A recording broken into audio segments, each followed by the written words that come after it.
Hi, this is Viz from the Center for Independence, San Mateo, and we're going to do a quick tutorial of how to charge your Goal Zero Yeti 3000 battery and also how to use the plugs to go ahead and power something else through your Yeti.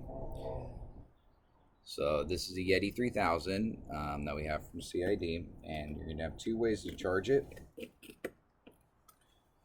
The Yeti will come with two plug wires, like so. So you're going to plug this piece in over into the input, just right there, and you're going to need two plugs to charge it fast. So we're going to try and do a fast charge. So this is slow charge, so you're going to have two outlets to plug into. 1, 2. So we're going to plug this one in here, and now the battery lit up and it says it's got an input. These are also additional inputs too, so if you're running a solar panel or other items, you could input through here. So now it's showing that it's taking an input, and if you look over here to the right, those are the hours to charge.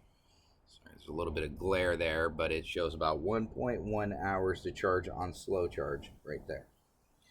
And you could also click through, and if you go to your info right here, it'll show you the percentage of the battery. Even though the battery has 100%, there's still a little bit left on there. So now it's 0.8 of an hour, and it does take a little bit of time to stabilize. So now we're going to plug in the second plug, which also has like a unit on there. So this is the second one that comes with it.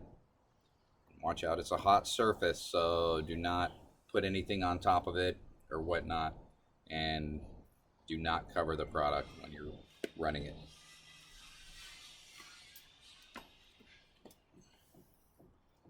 So plug that in there.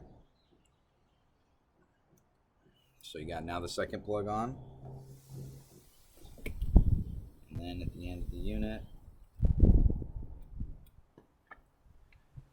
you'll have your wire. Plug that into the second hole there on input, and then now you're charging twice as fast. These batteries could take 12 to 24 hours to charge, even on a fast charge like this. So now we're charging up the battery on there. So that's how you plug it in to get it charged up.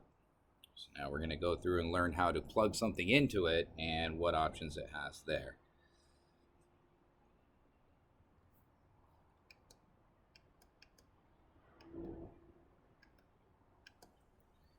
Okay, so we're going to pull those off. And now we're going to go through and plug in a battery to charge on there. So we're going to use a big old monster Go-Go battery from a Go-Go Ultra. I'm trying to pull that back a little bit. And so I'm going to put the battery over here. And set up. Of course, all the cables have to lay down on each other. So now we're going to go back to the Yeti. And if you look at the Yeti, it's got a few little buttons here. So this is a 12 volt charge. So if you're going to run anything that runs off of 12 volts, like a cigarette lighter port or something in there, you could turn this on, and then that'll heat up that group right there to turn it on. It will not charge unless it has a light on. You also have your USB ports on there, down here. Again, turn it on to make it hot. And then we're going to have our AC plugs right there.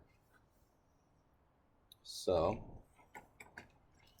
right now I'm going to plug this in to the unit, and then I'm going to plug the other part in to the battery on here.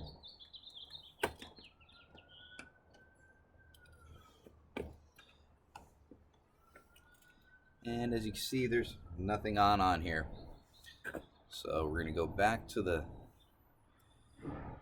Yeti. Get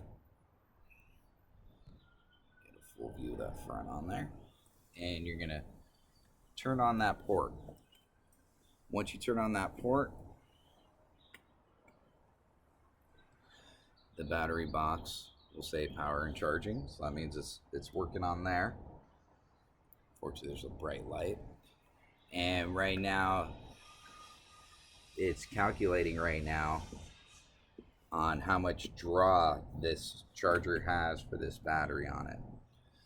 So if you're going to charge this, it'll take, and it kind of cycles too. It takes a second to stabilize, and it shows about 41 hours. Well, it's going to take a lot less time to charge up the battery, but this is the life left on the Yeti if you're just running this one item drawing off of it. To charge a full power chair, it usually takes about 3/4 of a Yeti battery on there. But again, so right now it's pulling about, it's got 38.9 hours till empty. And then if you click on the info button, it shows the battery still at 100%. And then on top right here, it shows input. So that's if you're charging it while you're running it also.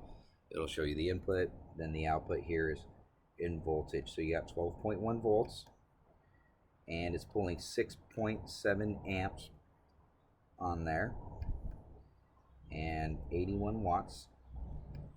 And then these are the watt hours of how long this has been working on this battery, particular battery itself. So you could tell on there to kind of give you an idea. Now you can plug multiple items in here. Do not try and plug a microwave. If you do plug in a heater or an item like that, make sure to not have too many accessories drawing on this.